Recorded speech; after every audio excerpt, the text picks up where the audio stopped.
Hi guys, I'm Chrissy and welcome back to another book haul. I'm gonna start out this book haul with this shirt that I just got in the mail. I accidentally got it in like 3 sizes too large, but I think that's okay because it looks like a dress.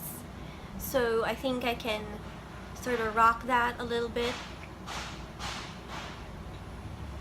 Wow, I literally waited like 5 minutes when I heard the banging just to see if it would start again, and then I'm filming. There it is. Anyway, please ignore it if you hear it because I'm not gonna refilm because that just gets frustrating. But anyway, so I recently went to an art fest. Oh my gosh, by Glucose. It's called Syrup 4, and when I was there I found a couple of zines and a book. So the first zine I found was by an artist.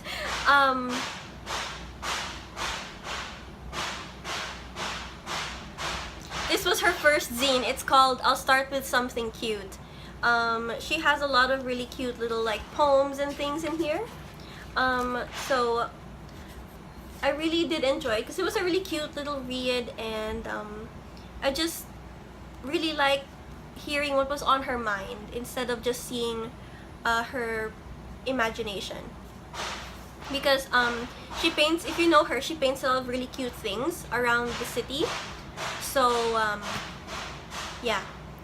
And then the next thing I got was Poetika, a literary anthology 2018. Which has a lot of contributors from my region, which is Visayas, but I think this is mostly based from Iloilo or something. And then the last thing I got at the art fest was the Oedipus Plays of Sophocles, which it has the complete text of Oedipus the King, Oedipus at Colonus, and Antigone, whatever that is. So yeah, I actually found another copy of this a long time ago in book sale, but I didn't like the copy, so I didn't get it. But I like this one a whole lot better. It's larger and it's already covered in plastic and stuff, so it looks good. Yeah, the rest of the books I got, minus one, here, I'll just show it to you. This is from National Bookstore. It's called Seroks, which is about a dystopian world where everything is a commodity and everything can be pirated, even people. A world where the truth is ugly and the fake can be a hero. That's why it's called Seroks. Seroks. So, and it also has some illustrations in here, or like pages with drawings. So I find that to be pretty interesting. So the rest of the books are now from the used bookstore. Robinson by Chris Petit. Originally what drew me to this was how the cover looked, because it looked like it's just a collage of Polaroids. But it's about a guy who is called Robinson. And he's a persuader. Like, if he can persuade you to do anything basically. And I just want to see how this goes. And it's also less than 200 pages, so I'm guessing it's a quick read. Up next, I have Nights at the Circus by Angela Carter.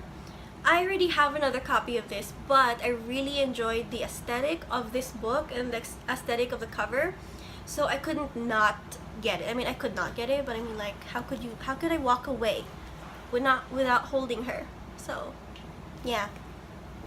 And then I got Fyodor Dostoyevsky's The Gambler.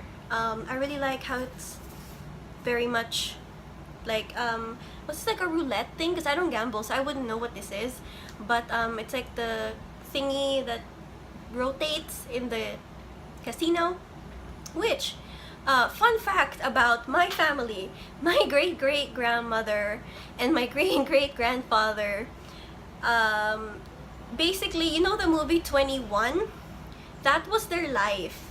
Like, they didn't have normal jobs or anything. They would just go abroad to gamble, and then they come back with a year's worth of like income, and that's how they would live. Because it turns out my great-great-grandma was kind of like a math whiz, so she found a way to beat the system in the casinos, and so that's how they made their money. Yeah, at least I'm told it was through with this thing. So I wonder how she did that, but like, that's my family.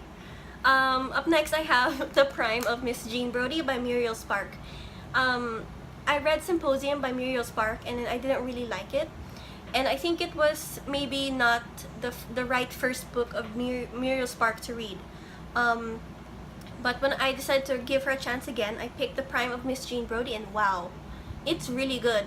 It's so short, but it gives you a lot in such a short space of time.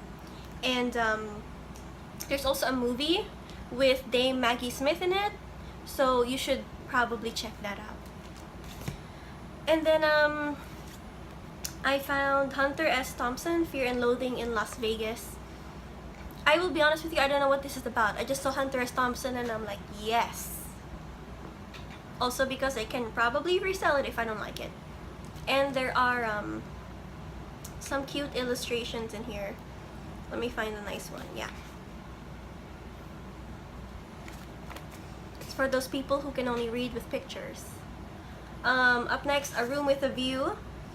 I got the movie cover starring Bellatrix Lestrange and Professor Lupin. So I hope that works out. Probably not, but you know.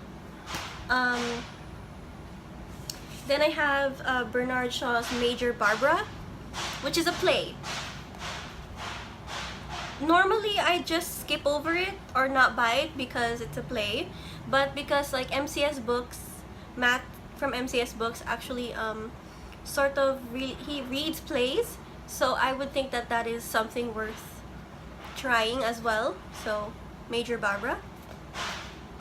And then I found this copy of Fangirl, and then I was like, oh, Fangirl, how cute, right?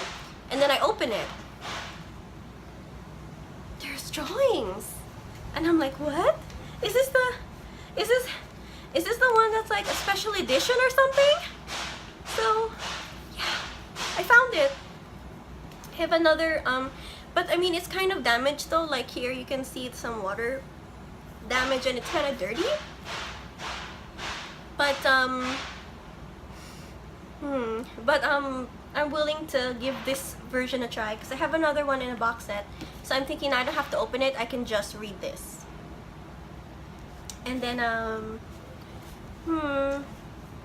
friend of mine actually lent me his favorite book, which is His Majesty's Dragon, Book 1 of Temeraire, by Naomi Novik. And I really want to read this because it sounds really fun, but it starts off in a ship, and I really don't like books that start off or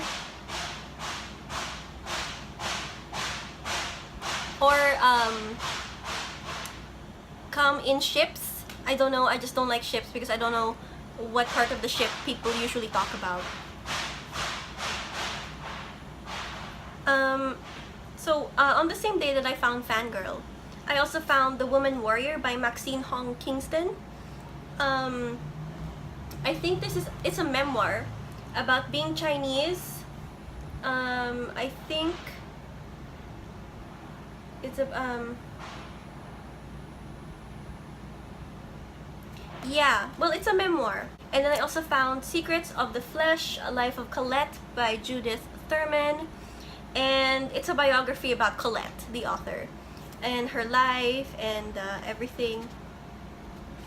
And I'm really interested in that.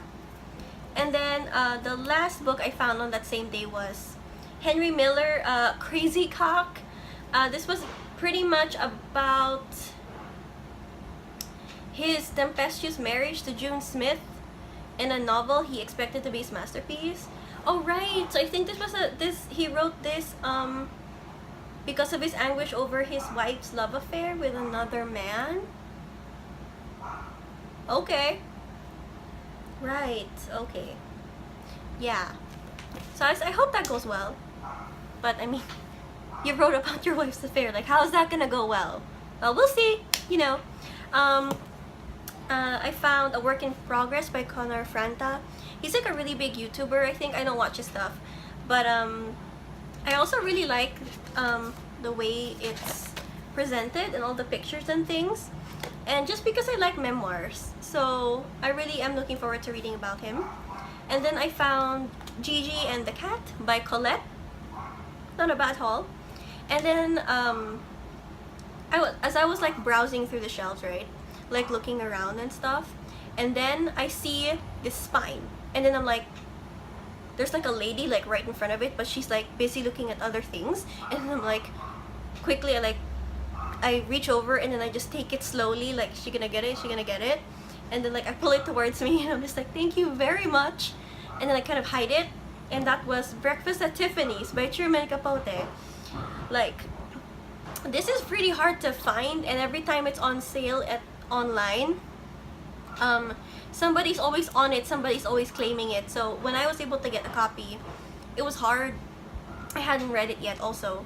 I've had it for like a year, haven't read it yet. But I found this also, so I was like, you know what? Who cares if I have 2 copies? I just really want to have one. So I read it, and it was pretty good. It also has short stories about other things. And I think the last one, A Christmas Memory, was actually my favorite. As for Breakfast at Tiffany's, like, it was really just a product of its time. But I will talk more about it in my wrap-up. And the last book I got, and it's the saddest book in my opinion, because 2 days ago, well, whenever I put this up, it'll feel like more than 2 days ago, but I just found out that Philip Roth died. Like, no. Oh, I only ever read like 2 things from him, but I really like his stuff, and I'm just kind of really upset that he's gone. So rest in peace, Philip Roth. So yeah, that's it. That's my haul. Thank you guys for watching. Thanks for sticking around if you stuck through all that banging, man. I mean, like, wow. Thank you. Thank you. Maybe my frustration amused you. Who knows? But thank you. And I will see you guys next time. Bye.